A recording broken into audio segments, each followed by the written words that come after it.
so I had to. I think it's more or less about his boxing career versus his George Foreman grill. Oh well, of course it's about the glory days. No, Yeah. Of course, it's not about his George Foreman grill and how the chicken now tastes dry and awful. No. All right, yes, we're back. The Montavious Show with Jerry, Chris. Yeah. No Matt this time, but he'll be back next time. Apparently, I'm going hard on George Foreman because y'all missed part of the conversation. Unfortunately, apologies. But I want to know how much money he made off of that. Oh, a lot. Like he don't mind if I talk bad about it. Yeah. But you've had anything on a George Foreman grill before. Oh yeah. So it all came up because Jerry got a new air fryer. Yeah. And Monty's been using them for years. Yeah, love it. So anyway, that's how it came up. Well, it's supposed to pull the grease out of it and then still bake it and it still tastes just as good. Mm-hmm. Like, here's another thing I do that blew my mind because I found that out after I ordered another it. quarterback goes down. Yeah. Let's say, for example, I don't know, if you have a leftover anything, I don't care what it is. French fries the next day are never good. No. Sometimes pizza the next day, unless you like cold pizza, is never the same if you put it in a microwave. Put in that air fryer, it'll taste almost as good as the day you bought it. So I brag about the air fryer. So you could actually reheat French fries, huh? there you go. Huh. Now that's an art. Yep. Yeah, because French fries cooking them in the first place is hard enough. If you get the frozen ones, right? You can get them and throw them in the air fryer and it'd be no problem. But if you try and cook it in a conventional oven, you're gonna cook for twice as long as the recommended time. Then you're gonna flip it 4 times instead of 2. Let it preheat, and it's still not done yet somehow. It just takes longer. Yeah. So that air circulating in there, and then it's sitting right up under the heat element or whatever. It's just, I don't know. I love it. When I had a Gen Air, the convection, Yeah. it had the air blowing through it, and I had a 6-inch air inlet, so I had plenty of air and plenty of exhaust. And I'm talking about a jet engine. I think sounded like a jet engine. That fan had about 25,000 speeds, And my wife, bless her heart, she would sit there in front of she would just turn the fan on. She wouldn't turn any of the burners on. She could turn the fan on, and she'd smoke her cigarettes right there.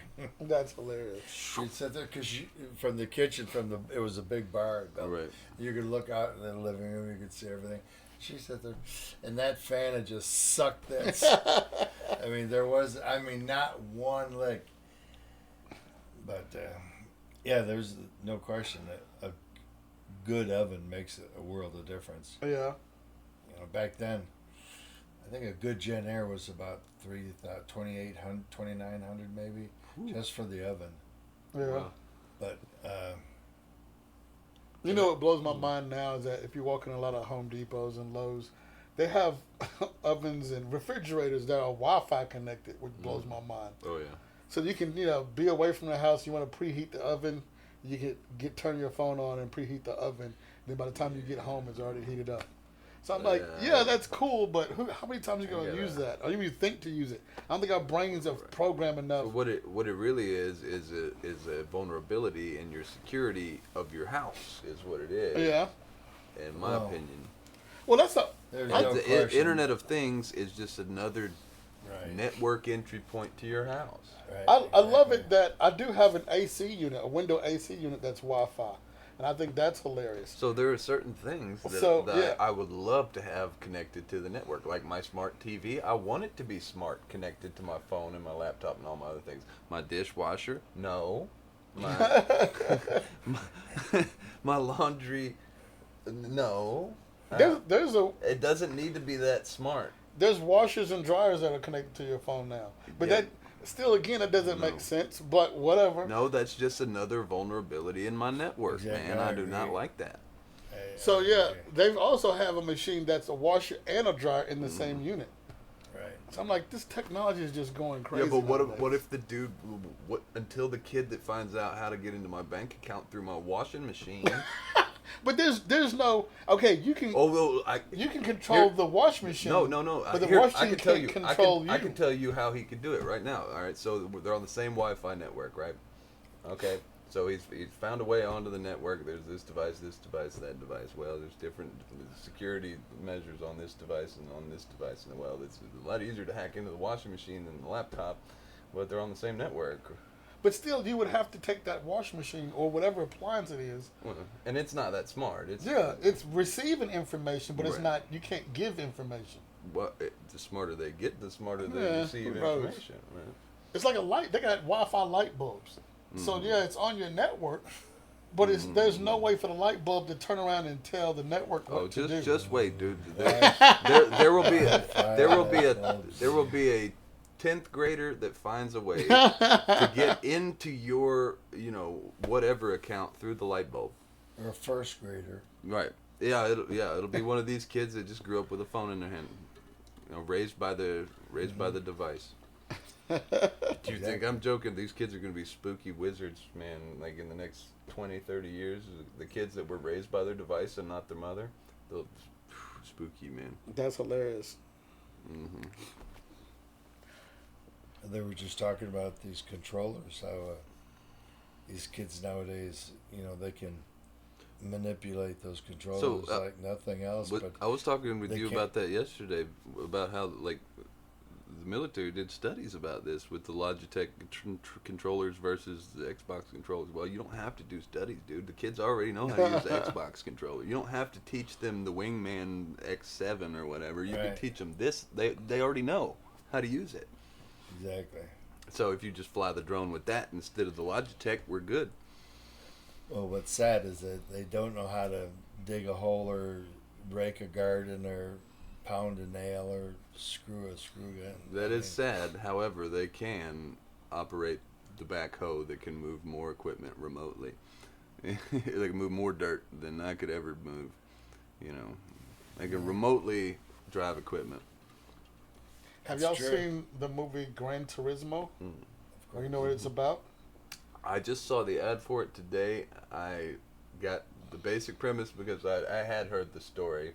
So, yes, and the kid that they're featuring in this story is not the only one. Even NASCAR drivers use the games that came out. Oh, yeah. As a simulator to learn the courses, right? So, say you've never drove that course before, but you're stuck on this tour bus and you can't drive the course. Well, I got an Xbox, don't I? Yeah. Well, they got a simulation in the game, and he can so know basically that what course it is backwards and forwards. It's a driving simulator, but it's based off of real cars, how they handle, and real tracks. Right. So they've taken the best PlayStation players and given them the real garage, and then put them in a real car and say, "Hey, see what you can do in the real world." And same thing, they're just as the good guy who because inputs, man, inputs. And if the kid can get good at inputs, he can get good at inputs. Like I said, the kid who won the whole thing, the whole PlayStation version, went on the real track and raced real cars. And in the Le Mans, the 24-hour race, he came in 4th place. So that got to blow your mind that here you are taking computer games and putting in a real world situation. Well, say you're a pilot, right? So how many flight simulator hours do you need before you get your pilot's license? Exactly. Before you take any real cockpit time, how many flight simulator hours do you need? Yep. I don't know that. I'm asking. Yeah, but there's it's definitely you want to do some simulators. There you go. I don't want to get in the plane and fly the thing without flying it in a digital environment. I can crash there. That's cool. That's fine. You know how expensive this race car is, man. I can crash them on my Xbox all day long. Yeah, it's fine.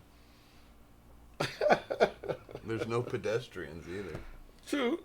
Now you're talking about Grand Theft Auto. Well, you can do whatever you want to on that game. Well, there's also mil sims too. There's whether it's the infantry or tank or robots too. Robots, yeah, and it's speak the devil. Here's army robots on TV. Interesting indeed. And University of Florida quarterbacks keep getting sacked for some reason. I wonder why. Yeah, not that I don't like them, but I stopped playing shoot 'em up game, shooters.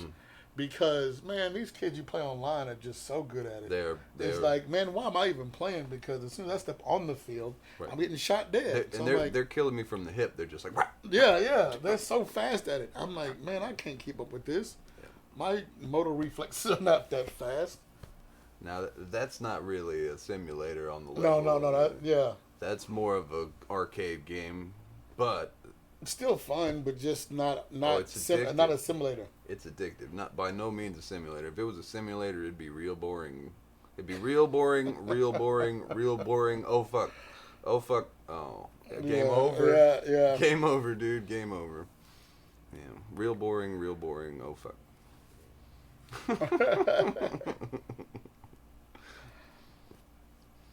Have you ever tried to play a video game, or what was the last game you played? I'm so competitive that I can't play video games because it takes a long time to become proficient. Yeah. And I would rather spend my time. I was just listening to you talking about playing games and whatnot and on there. It's a lot of hours logged into doing that. There's a bridge club online. It's called OK Bridge, and you can go there and actually play with people and converse. And like I have friends from Iceland to India to Germany, real people, and you can actually play live chat. Yeah, live chat, and you play cards, and it's mental stimulation, which I'm sure some of this stuff. That's the same thing the kids are doing. They're just at a faster pace. There you go. Well, these kids you talk about degrees on OK Bridge, all the world's best bridge players play there now because it's the easiest place to play without having to travel to Chicago or San Francisco or Dubai or wherever. In the old days, they used to have tournaments all over. So is it a subscription thing like Poker Stars? Yes, it's a subscription. Do you play for money or no? No. Never. There are people who do travel around the world who play for money, but no, this is costs $100 a year, maybe $110 a year for a subscription, and you can. And then for like another $50, you can join in all the big tournaments. The tournaments are cool, but they're more serious. Yeah. It's very serious, and I like to play. I like to deal, and I like to have my friends. I like to have my own partner come to the table. Yeah. And then I take on anybody, and I have ranked. I've been in the top 5 in the world. Really? Before. Yeah. So I'm pretty good at it. Yeah. Like today when I sat, that hour and a half I sat, I was so thankful that my son was able to get stuff done today. I played bridge for an hour and a half. Really? Yeah. That's awesome. Yeah. That's a lot of hours logged into playing bridge. Well, the thing, it's not just bridge, it's duplicate bridge. See, there's a difference. Okay. Duplicate bridge is sort of like... I'll tell you exactly what it is. It's called duplicate because generally there can be anywhere from 4 to 40 tables, and you have a metal board like this, and everybody gets their cards, and you hold your cards, you play them, you win, you lose, you win, you lose. You keep your cards in front of you. Then at the end you put them all together. Then you put them in this board, and then you pass the board to the next table. And everybody, like I'm south, north, that's how it is, west, east.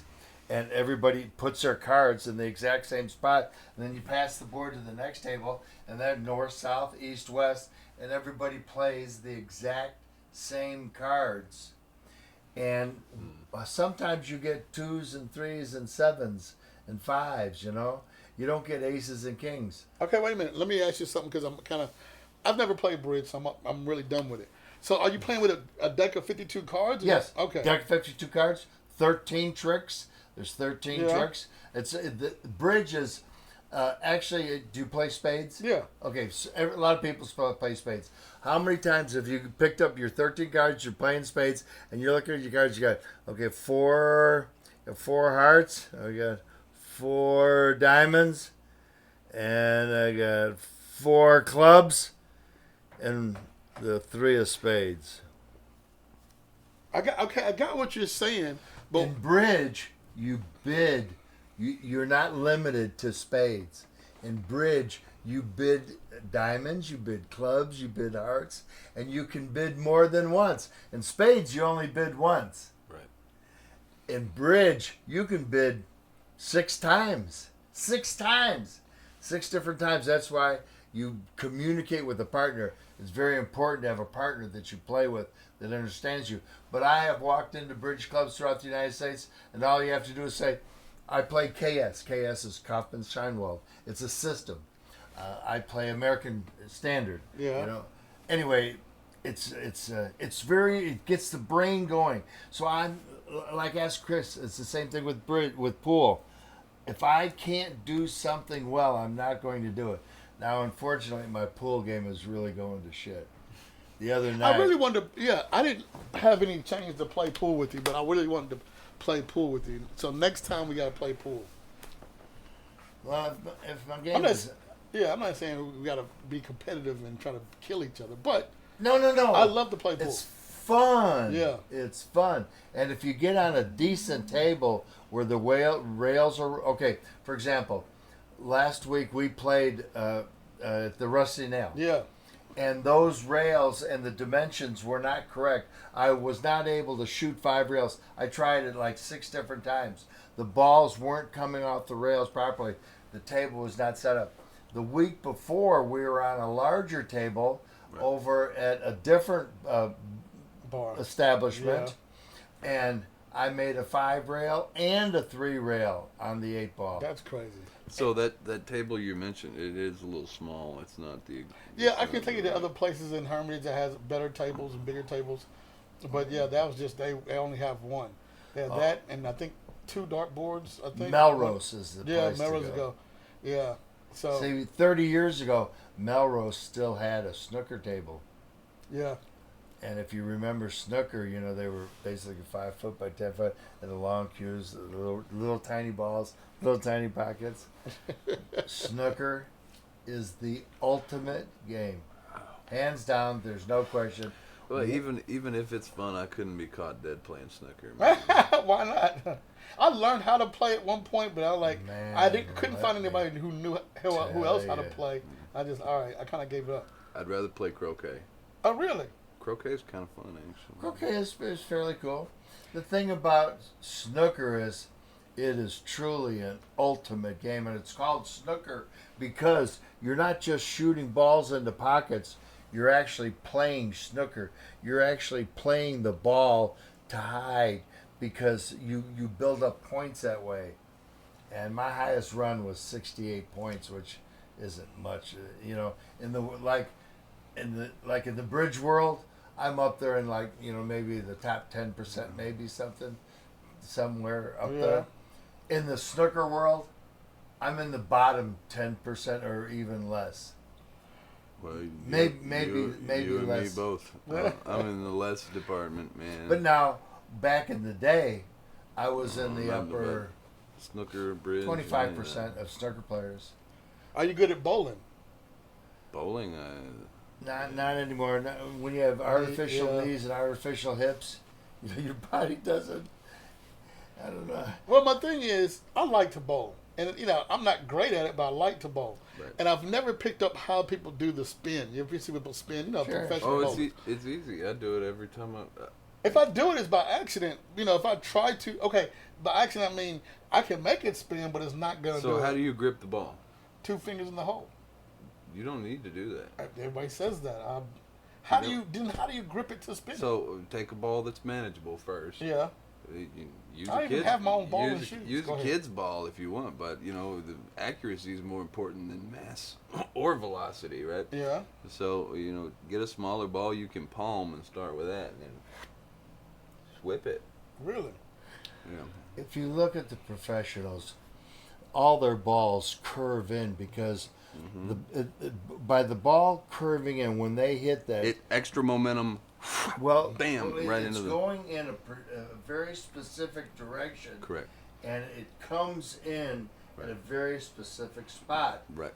And if you do all those specifics correct, strike every time. You get every time.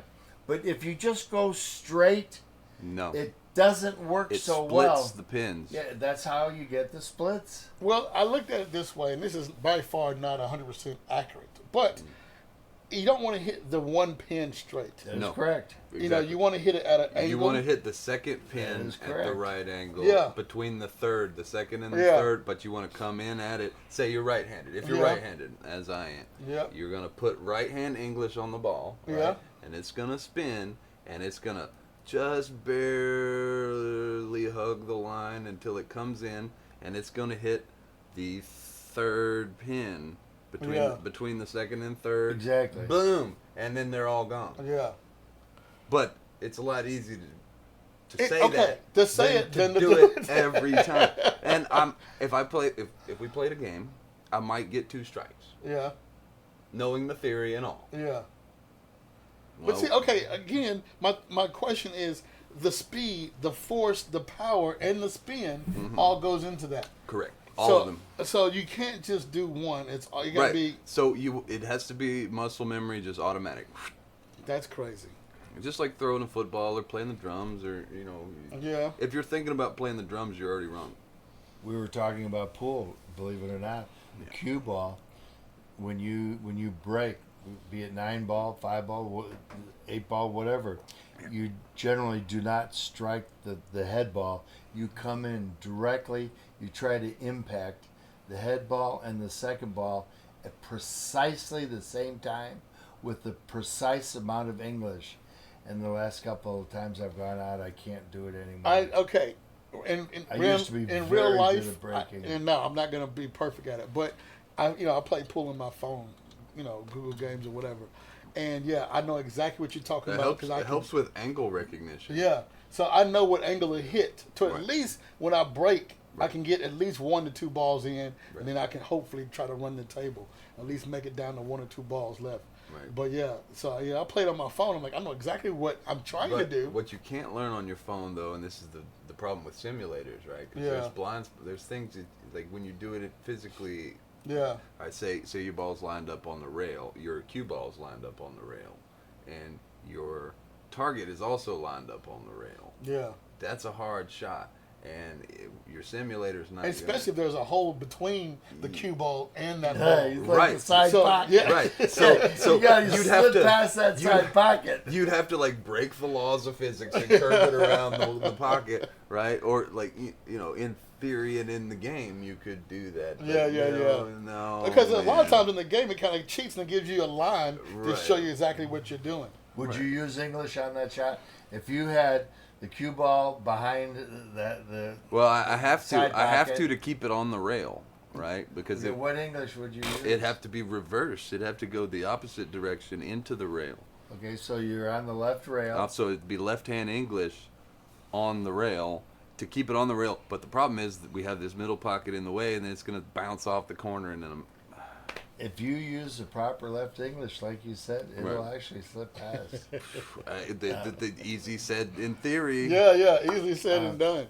I tell you what the difference is the very best, Bismarck, the very best tables, you can slide by. Right. It's the cheaper where the rubber is almost rounded, the edges are rounded. They don't line up. The ball doesn't come. Right.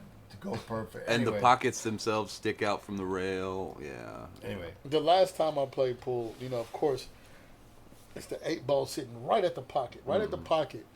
And but there's a ball between the cue ball and the 8-ball. And so I was like, okay, I've jumped balls before, but they're unpredictable unless you know exactly what you're doing. Right. And I have to say, I hit it just right. And I said, I can't believe I did that. So jump the ball that was in between. Right. Hit the 8-ball and it goes right in. Unless you do a lot of it, that is a very difficult shot. I find it easier to just come off a rail if the ball is close enough to the corner pocket just go around the ball that's in your way, go off a rail, and just kiss it off the rail and put the 8 in. It's a pretty shot, and once you start doing it, and you learn the shots, it's kind of cool, you know. I'm not good at spinning the ball around. The English that it goes around. So I've seen people do that, and I'm like, damn, that's impressive. So to get it to do, you really have to get it from a masse angle, like overhead. My buddy can do this. To jump it or to spin it? To spin it. Yeah. And you can even jump spin it, which is crazy, but you can. Yeah. But you got to come at it from an extremely high angle. Extremely high and hit it. Yeah. Right. Yeah, that'd be too hard on my tip. I wouldn't do that. Look at that. When I mean, I can do masse, but you're talking about jumping from masse. Right. Generally, if I were to jump, I would jump at the bottom. I would use the bottom of the tube. I would go straight over. But even better than that, I just prefer. It's so much sweeter to play it off a rail or 5 rails. You know, that's what's sweet. Well, I act like I'm good at this or something. Yeah. When we grew up, my parents had a pool table and an air hockey table. And the air hockey table, I could dominate anybody on that one. Because, usually, the hold the air hockey puck, everybody grabs it like this and slides it over. I used to grab it by my fingers and then use your wrist. That's the way to do it. Because doing this way, you're using the whole arm. Yep. And you hitting it much faster and it's bouncing everywhere. This way you can just be like, bloop, yeah. bloop, bloop, it's all in the wrist. I agree. So, man. Of course you. So you spent more table on hair hockey than you did on well, see, I can pool play. Table, huh? Okay, I'm playing pool. It's my pool table, and I can beat my kids in my neighborhood, and I, win every single time. But you get a real professional pool player in there. Yeah. I don't know what I'm doing. That's why, believe it or not, just watching. Yeah. When I was 16 and 17, when I was younger and had a totally misspent childhood, every waking moment that I wasn't working or asleep, I was spent in the pool hall. Yeah. And I learned it really early because there were really good shooters in Chicago. Yeah, bet too. There and if you had we played at a place called the House of Lords. Okay. And they had 38 tables, and then they had 2 tables in the very back in an enclosed behind partitions. It was a total separate area that you could lock the lights, lock the doors, turn everything off, and then play till 6 in the morning. Oh yeah. And, nobody would bust you. Nobody would. I mean, you were back there and you were locked in. You'd go out in and out the back door.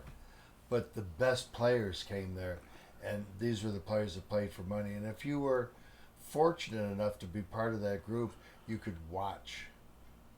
And you can learn so much by just watching the professional players play. Yes. I used to love watching people gamble in Las Vegas. The World Poker Tour. You remember when that was a big fad? The World Poker Tour was on ESPN2. Yeah. It still is. Yeah, I'm sure. I haven't watched it in a while, but yeah. I haven't watched it either. Well, see, my thing is, I've tried playing poker, but I can't keep a straight face. If I got a good hand, you gonna tell on my face. I just get bored, man. After about 4 hours, I've lost interest. And but, if I'm this much in the hole, I wouldn't lose interest. Oh yeah. But if I was, if you're ahead, if I was ahead, then I'm gonna lose it because I've lost interest. I remember going to Las Vegas and watching people play the roulette wheel, and I never knew how that broke down until I watched other people play it. Because you can bet on numbers, you can bet on colors, you can bet on odds and evens. Sure. But man, I had this guy. There's always a max that you can put on each table. Sure. He would put on the 0 and the 00 almost every single time, and let's say he's got a probability game. Once out of 5, I mean, he would hit him. Like, are you kidding me? I didn't know it came up that often. Right. You would think, play the odds and evens or different colors, or whatever else it was. Right. Or be in the 4 corners of it. Just play zeros. He just played the zeros the whole time. I mean, he would put down the max at each table. I'm like, are you kidding me? Dude, that's like gaming the system. That's like your on base percentage if you never swing. Yeah. If you just never swing, your on base percentage is gonna be it's gonna be 10% of the time you're gonna get walked. Well, you still got to swing. No, you don't have to swing. You really don't. There's no rule that says you have to swing. Right. But if some pitcher figures out you're just going to stand there, you're going to get 3 strikes and you're going down. Well, no, not if he's thrown 100 pitches already. He can't even hit the strike zone anymore. You know. Then he's not going to be in there. That's not realistic. There's a YouTube video called Brad Owens, and he plays serious all the tournaments, and they've got a place in Austin. Austin's becoming a hot box for club poker now. Yeah. And he had a royal flush the other day, and it reminded me of when I was in the Navy. I had a hand, we were playing 7 card, and I had a hand with 4 nines, and had a married guy that was playing. There was 6 of us in the game, and it turned out he had 4 5s. But back then I could count, I still count fairly well, but back then I could count literally every card. And when you're playing 5 and 6 people, 7 card, there's a lot of cards that go down on the board. You know, there's a lot of cards out, and you get to kind of see, what's going on. Yeah. And if you can count cards, anyway, I counted the cards, and I knew that my 4 nines were the winning hand no matter what. And what made it interesting was I wouldn't show anybody my hand. My 3 down cards, which I had a pair of 9s under. But the fact was that hand went on for about 2 hours because there was a lot of side bets. And people were going back to I wouldn't show anybody my hand, nobody. And everybody was seeing this guy had 4 5s. And they said, nah, it's a lock, And I felt bad for him because he was married and he pretty much put everything he had, plus a lot of people. It was probably close to about 20-to-1 ratio against me. Yeah.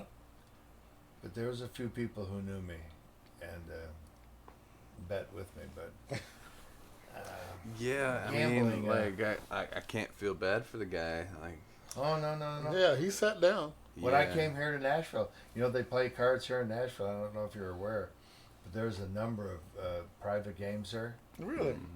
Oh yeah. I wouldn't doubt it, but there's private games anywhere you go. Yeah. No Franklin, doubt. Hendersonville. Oh, in Franklin, certainly there is. And Hendersonville. Smoking big old cigars. Yeah. And I actually stopped going to them. I was here for about 10 years, and I went to one game about 2 years, and then was not invited back. And then I went to a little high roller game. It was only like about a $2,000 buy-in, but usually you wanted to carry at least 10. And I didn't even last 5 games there, and they didn't invite me back. So it's like, but you're right. If you wait till the end of the night, if you just play a steady game, just wait until everybody loses their interest, loses their focus. 5th or so. Yeah. These guys drink and they smoke. Yeah. And they wait them out. Cigars. And you just simply have to wait them out. And at the end of the night, and that's why I don't play poker. It only takes why I don't play 2 poker. pots. I mean, it only takes 2 good pots at the end of the night. Yep. Bang, and bang. You can Clean walk them away out. with another 5, another Clean them up. $8,000. Especially if you can distract them with some female attention too. Dude. Exactly. Alcohol. Well, definitely one of my female friends come distract you, dude. I can tell you in the For games sure. I played here in the Nashville area, no women. Period. Boom. Oh yeah. Well, that's 0 why. women. That's why. There were no women. These were business. These were music people and business people. Yeah. Yeah, and trust me, 2,000 isn't that much of a buy-in. I remember when before I went to Las Vegas. Just friendly. Yeah, I was my ideal thought was I'm gonna play blackjack. It's an easy game, and I figured I had a deck of cards. Let me count and see the cards in front of me. Let me count how many suits and everything. But of course, when you get there, I didn't realize that there's like 5, 6 decks they all mix in together. Exactly. Like there's no way I'm gonna count all this. Right. So I still played, but I was like, man, that screwed me. They're cheating, man. Yeah. The house is cheating, man. I thought, oh yeah, I was gonna count cars like Rain Man. So I was like, no, I get there. I don't know what the hell I'm doing. But yeah. What's that movie? You thought you were gonna be like, now you saw it, or what? Now you see it, or what's the name of it? Now you see me, now you don't. No, It's something like that. Anyway, something like not that important. But yeah, it's fun to play. But yeah, good lord. I thought there was gonna be some like Maverick, like Casino Royale shit going on. No, Yeah. That's not how it works, man. You talk about good movies. And then Ocean 11 in Yeah. Vegas. Yeah. Now there were some good movies, and they would they make 2 of them or 3? Of oh, them? They made more. Ocean 11, Ocean 12. I think it's 13. Yeah. And then the women. They made they made their own And thing. it wasn't shabby. It wasn't too bad. But those were some good flicks. Yeah. And then like even with the guy with the roulette wheel, and he would bet on 0 and 00. When he would win, I don't know, 10,000 something bucks. He would give out like $100 chips to everybody that was sitting down. So I'm like, he said it's good luck to get to give people chips. Yeah, right. Being stingy is not good luck. Yeah. And So, it's not a good look. It's not a good look either. If you just came into some winnings, dude, be generous about it because it's it's magnanimous. Yeah. Anyway, Machiavelli said something about that. As we were. Yeah. We about out of time, aren't we? Yeah. One more question, one more subject, or what do y'all want to talk about? I want to talk about this Utah-Florida whooping. Man, Utah is killing Florida. 4th and 3, let's go. I got a Nope. Stuffed. Wow, I got a guy dude. He's a big Florida fan. Oh, so poor guy. he's like pissed right now. This is embarrassing, dude, on national television. Is Florida even ranked? Florida's not ranked. They're not, but they're SEC, so... Oh, well. Yeah. Anyway. I used to date a gal whose parents were real big FSU fans, and they took us to a couple of the games.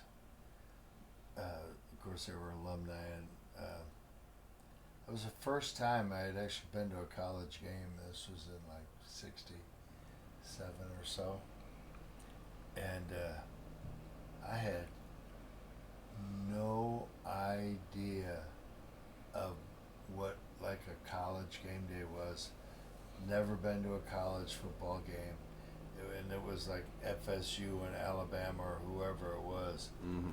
But they had a quarterback and a wide receiver that could throw and pass the ball. Like I said, he was there in 68, I think, 67 and 68. Fun to watch. Really, really fun to watch.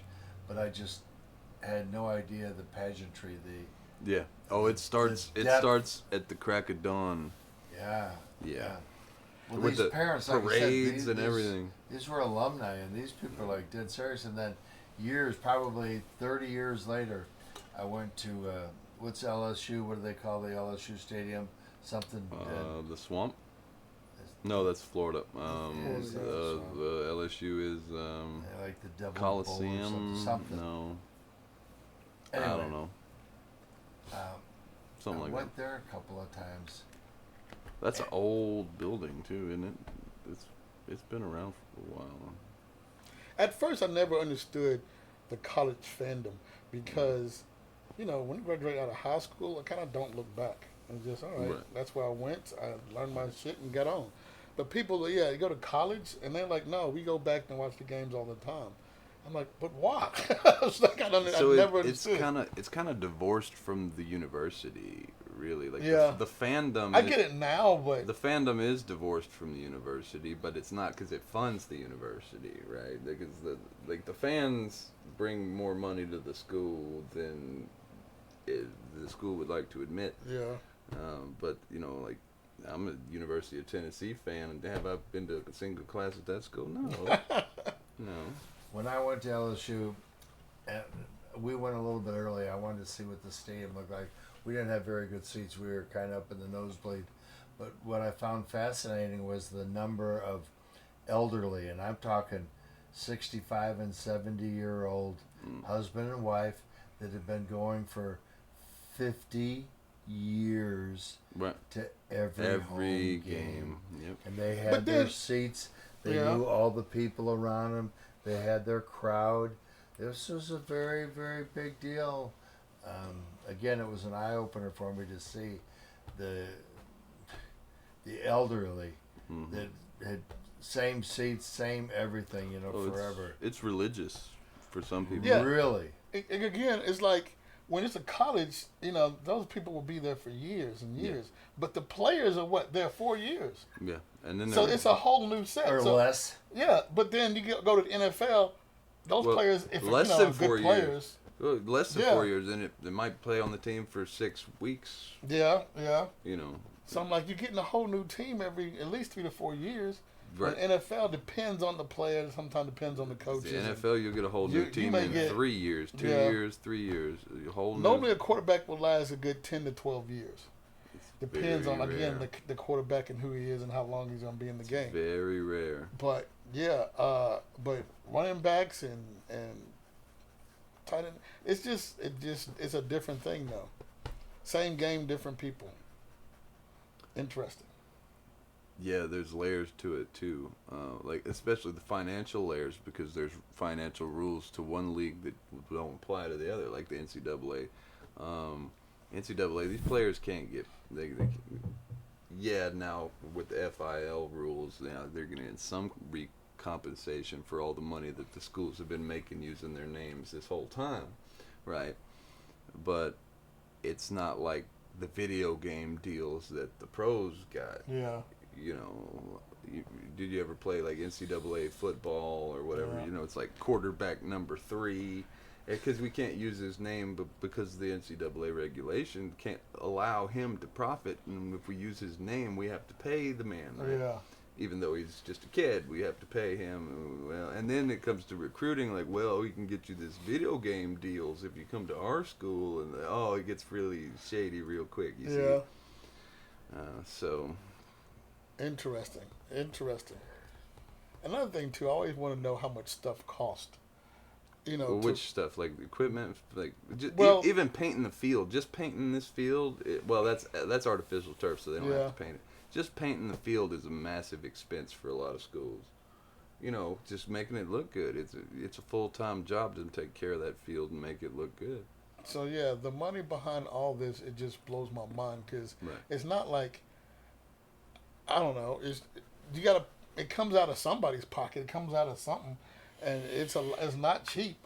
From uniforms to paint on the field. Right, and a lot of these are state universities too. Like they're subsidized by tax money too. Like, don't get that twisted. By tax money, really? I didn't know that. Tax money and donations and all of the above. Like all of the above. A state-funded institution is a state-funded institution. State-funded, yeah. So I always think, there's a lot to cover to get. Because you can't make it all in concessions. No. You can recoup. You can recoup maybe 1/10 of the light bill in concessions. Oh yeah. And here we are. Tennessee's about to get a new stadium. Yeah, well, we've talked about that a little bit. We haven't done a deep dive. Should we do a deep dive? We'll do it next show, or whenever next show, because that's going to be a long conversation. We might need more like research that's quotable. Yeah. Because I can't quote anybody right now, so that's unacceptable, right? Yeah. It's all speculations and assumptions. Right. That's all just hearsay, man. We can't. That won't fly. So if we're gonna do it, we got to do it right. Yeah. The architectural firm is out of Atlanta. Yep. ATV. We know that they've done a couple of these stadiums now. Which ones? Well, all research that I can do. They did Mercedes. They did the Mercedes. Oh, okay. Yeah, big time. Yeah, this is big time. Atlanta. Yeah, they did the Mercedes. Did they work on the? They did the Dallas whole complex, because evidently it's a big complex, and that's what they want here. What I don't like is the way the renderings they're showing it. No, that's not. It's their renderings are nonsense. Monument to themselves. Well, did you notice all the other nonsense that they rendered unnecessarily in the background? Like they didn't course, yes. They put other buildings in the background. They didn't just render the new stadium. They rendered a whole new block all the way around. Shopping centers and all the other all the way around. It's like wait, hold up, time out. So here's another thing too. The building is one thing. The stadium is one thing. Do we know exactly where the stadium is going? I personally don't. Okay. But I thought it was going in the old TA, where the TA truck stop is. Yeah. Okay. I don't think there's enough room right there. There's not.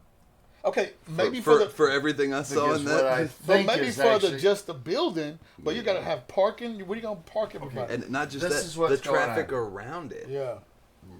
Again, I haven't seen anything, but what makes more sense and what I see, they're breaking ground right now. They're starting to block off stuff.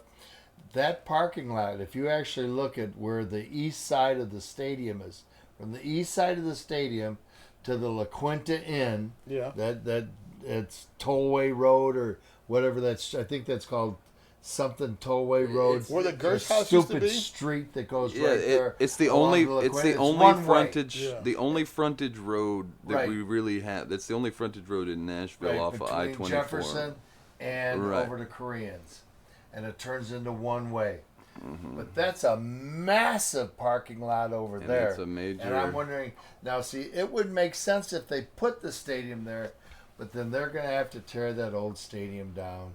Okay, but can they do it within a year that they're not playing football, or will it take? No. Well, okay, the stadium's supposed to be ready, I think, in 28. Okay, so are you tearing down the old one, then building, or you keep them both until that one is finished? And then you tear down the other one. That is correct.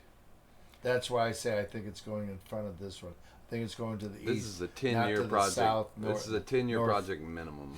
Right.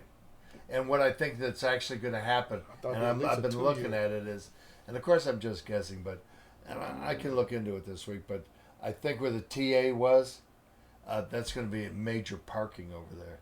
I think that's what's going to happen.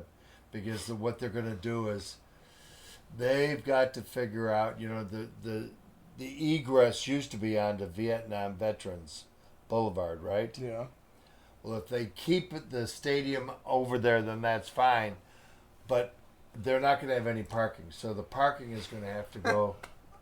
Anyway, parking is going to be a problem. Parking is always going to be a problem. Right. We want to have 80,000 seats, but we don't want to have a parking lot. It's not going to be 80,000. Well, what's the latest number? It's probably going to be less than 70. Well, either way. Around 68 is what I'm thinking. Yeah, I don't know. Well, 68's a good number, but 68's what the old stadium holds about, right? Yeah. We'll do our research and do it on the next show. It was all speculation here. Sure. So, yep, that's the end of this one. We appreciate it. Next week, we'll be at the Rusty Nail. I can't wait. It's going to be interesting. Yeah, it's going to be fun, dude. So, yeah, by the time we hook it up, it'll be awesome, amazing. So what time do we want to meet over there? I'm going to get there as soon as I can, so I'll be there at like 5:30. He can be there at 5:30. I can be there at 5:30. Okay. So it's not really much out of your way to stop here before you go to Maxwell House, but I was going to say, you could almost go from school straight to Maxwell House. That's what, yeah. Well, that's what I'm saying. I have to, so I got to load up in the morning or the night before. Right. Or whatever. Yeah. All right. Joni and I used to do the same thing. Yeah. I always get loaded up the night before, day before, whatever. Yeah.